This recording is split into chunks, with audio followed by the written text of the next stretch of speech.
بسم اللہ الرحمن الرحیم۔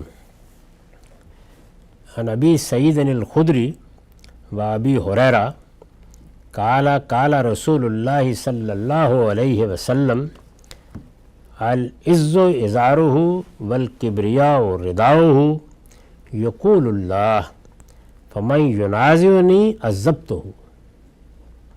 ابو سعید خدری اور ابو ہریرہ رضی اللہ عنہما سے روایت ہے کہ رسول اللہ صلی اللہ علیہ وسلم نے فرمایا، عزت پروردگار کی ازار کہتے ہیں جو ہم نیچے تہمت باندھتے ہیں اس کو، عزت پروردگار کی ازار اور بزرگی اس کی ردا ہے، اور ردا اس چادر کو کہا جاتا ہے جو اوپر لی جاتی ہے۔ اللہ فرماتا ہے جو شخص ان چیزوں کو مجھ سے لینے کے لیے جھگڑے گا میں اس کو عذاب دوں گا۔ یعنی اس کائنات کا پروردگار ہے کہ جس کو یہ کہنے کا حق ہے کہ عزت میرے پاس ہے، اس لیے کہ ہم بندوں کو جو عزت بھی ملتی ہے وہ اللہ کے دینے سے ملتی ہے، اللہ کی عنایت سے ملتی ہے۔ حقیقی عزت، حقیقی وقار اس کائنات کے خالق اور مالک ہی کا ہے۔ اسی طرح سے کبریا یعنی میں بڑا ہوں، یہ کہنے کا حق بھی اسی کو ہے۔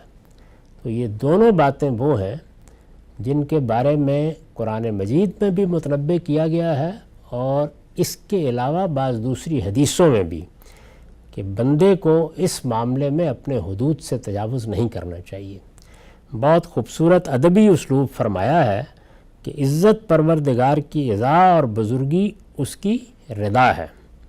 میں نے اس پر لکھا ہے مطلب یہ ہے کہ یہ سب چیزیں خدائی کے شائن شان ہیں، یعنی یہ اللہ ہی ہے کہ جو عزت اور وقار کے الفاظ استعمال کرے، یہ اللہ ہی ہے کہ جو کبریائی کو اپنے لیے خاص قرار دے۔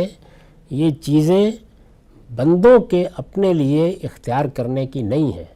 بندوں کے لیے وقار عاجزی ہے، بندوں کے لیے وقار تواضع ہے، بندوں کے لیے اپنی فروتنی کا اقرار ہے، بندوں کے لیے ان کے کردار اور سیرت کا حسن خضوع اور خضوع ہے۔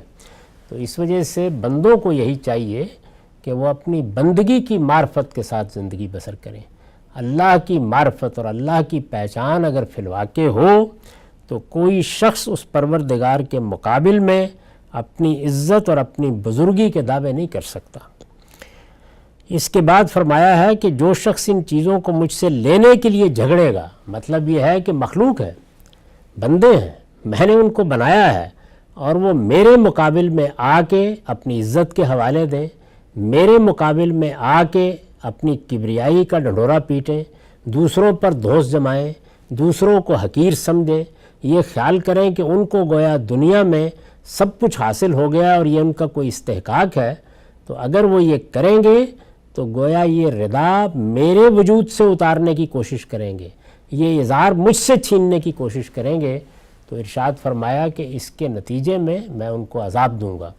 قرآن مجید نے اسی بات کو نہایت بلیغ اسلوب میں اس طرح بیان کیا ہے کہ اللہ تعالیٰ کسی بھی شخص کے لیے جنت کا فیصلہ کر سکتے ہیں، لیکن مستکبرین، تکبر کرنے والے، اپنی کبریائی کے دعوے کرنے والے، دوسروں پر دھوس جمانے والے اور شیخی بگاڑنے والے سن لیں کہ اونٹ سوئی کے ناکے میں سے گزر سکتا ہے، وہ خدا کی جنت میں داخل نہیں ہو سکتے۔